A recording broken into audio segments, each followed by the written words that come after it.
We're going to try this one more time because it seems like every time I'm trying to make this particular video it never appears in my file folder. So if you see this twice, it's probably just to take off on the last. This video is for my son specifically. My son wanted me to help to bring attention to the fact of global warming because it concerns him. After I'm dead, he'll be around probably another 50 years or so, trying to struggle through the mistakes that we're making right now in order to help remedy them, which includes the cleanup of nuclear waste. So let's hope he or someone in his generation comes to some kind of answer that'll finally deal with the nuclear waste initiative. I love you, son. This one's for you. First of all, scientists that are controlled by our government, and I don't mean employees that are ordered to suppress things. I'm talking about scientists that are hired by our government in the attempt to repudiate information concerning global warming. Sorry about that. Concerning global warming, the team that they hired through the EPA in order to help dispel any myths about global warming actually, in fact, found that there is a lot of global warming going on globally, and Americans need to be terribly concerned about this. And this is exactly what they were trying to point out.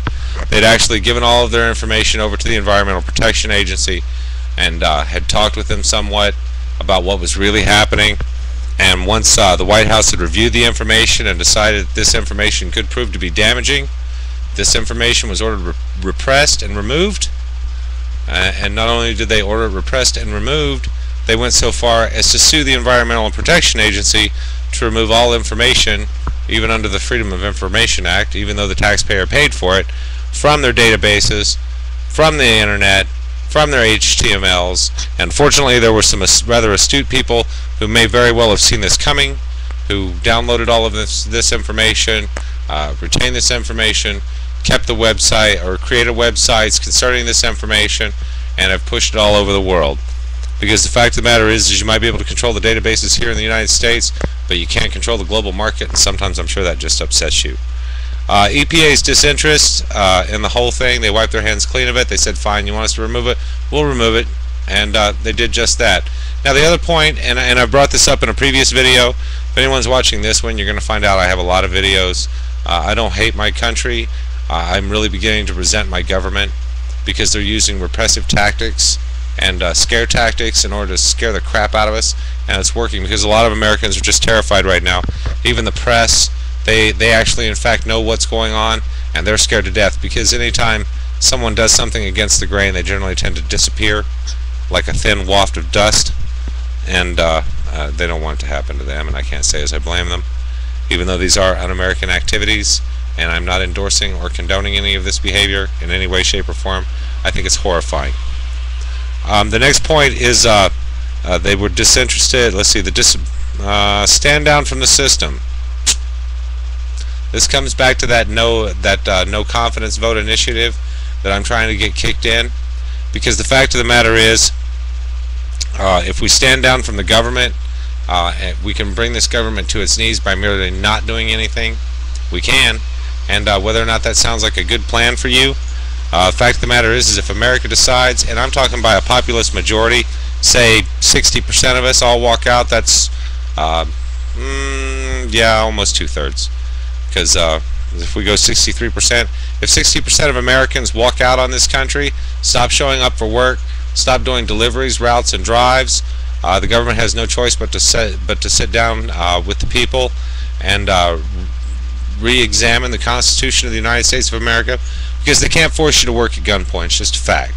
They can't do it, and they know it, and if they try, it'll be even worse than it was before, for them, not for us, because we as Americans will have spoke out and told them, you know what, America as a whole is walking out. We are the union. We are the most important union in the world. We are the Union of the United States of America.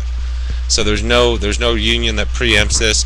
There's no ACLU. There's no grievance workers that need to come about and argue or fight or claim their fact, because the fact of the matter is we will have spoken our piece. So let's say short of emergency workers, which I'm sorry guys, you can't stand down, because there'll still be some people getting hurt out there and some idiots. And by standing down, I mean we don't take a vacation. We actually in fact begin showing up at our local courthouse, the local state house, Supreme Courts, and I don't mean just show up on the yard. I mean just stand quietly on the inside halls of this great country's major buildings, because I personally plan on marching on Washington, even if I am a one-man march. So some ideas for organizing this and bringing it all about, and I need to move on. The next one is free energy. There's lots of free energy alternatives out there, even though they're billing you for it. One of them happens to include wind. Cold fusion. Let's see, the University of Hokkaido in Japan has actually come about with cold fusion. Congratulations, gentlemen. This I want to applaud, because this is really well deserved. And you guys have done a great job and a great piece of work. This is the first true step toward free energy with no byproduct and no waste that's harmful to animals or anyone else around them. Even the water that's used for cooling is just that, water that's used simply for cooling. There's no chemical compounds remaining. So it's an excellent piece of work for you guys. You've done a great job. And then my next question is, why space? Why are we pushing space programs so hard in this country? We have enough problems on this planet that the billion, trillion dollar amounts that we're spending there could very well and easily be spent here. But of course it's going to call for rectification of local school boards, which includes corruption. Somehow I can't help but think that in this day and age, all of us as a human population globally could eliminate money. I mean, we really don't need it. Some people say, oh, money, it gives them the advantage and puts them up on the upper shelf in society, and the fact of the matter is it doesn't. Because all of America right now, we're in sort of a really bad way, and kudos to those people, like those folks in Hokkaido, Japan, and those who make advancements for humanity. I think Americans could see their way clear to giving you, an extra car or a little bit bigger house, a nicer piece of real estate. But for those people who would just as soon tread on your rights and walk over top of you, fact of the matter is their money gives them prestige, which gives them power, which takes you completely out of the equation. Even though a lot of young people's and older people's backs were broken to make your fortune, you don't give a crap. So if we take your money away and we make a level playing field for the whole planet, and give those people who actually contribute something greater as a result of their contribution, no one can envy them, because let's just face it, some people are just smarter than others. Other people are just smarter than me, and I admire them for it, because people like Morgellon, sorry sir, I don't mean to disrespect your name again, but he, in the face of dozens of doctors who had reviewed patients over these, he took the time to sit down with a microscope, interview the patient, take a look at their skin, see these large welts on their skin, look down inside of them, run tests and samples, put them under an x-ray. He did the extra things that it took to make it come about for the recognition of this. And the fact of the matter is for his hard work, his effort, and his initiative, he earned something. And maybe by doing this will show each and every person along the way. Because when you don't have money, you starve to death, and when you do have money, you live very, very, very well. I'm not living very, very, very well, but as a result of my hard work, I've managed to earn something, and that doesn't say for the lessers who don't want to work. Now finally, I want to move on to Monsanto. Monsanto and you. Monsanto, shame on you for being a pirate and rewriting the DNA on this planet. And then finally, hydrogen fuel and wind fuel. We need to find someone. How much time do I have? Yeah, just enough. Hydrogen fuel to get the motivation. They keep repressing the hydrogen fuel information, so we need someone out there who is willing to build the motor and the whole car. To build a hydrogen fuel car that doesn't require batteries, because batteries also leave behind trace amounts and poisons in the earth.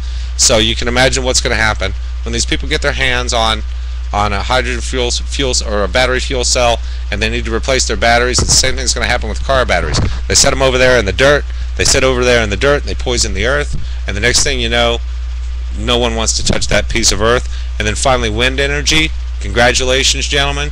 Wind energy is a step and an advancement in the right way. That's the way Americans need to think. And we are out of here in just a couple of seconds. Last call for that solar energy out in the desert. I want to know where that power goes. I want to know whether or not it goes to California, because I got a feeling like the true power lines are hidden where no one's going to see it. So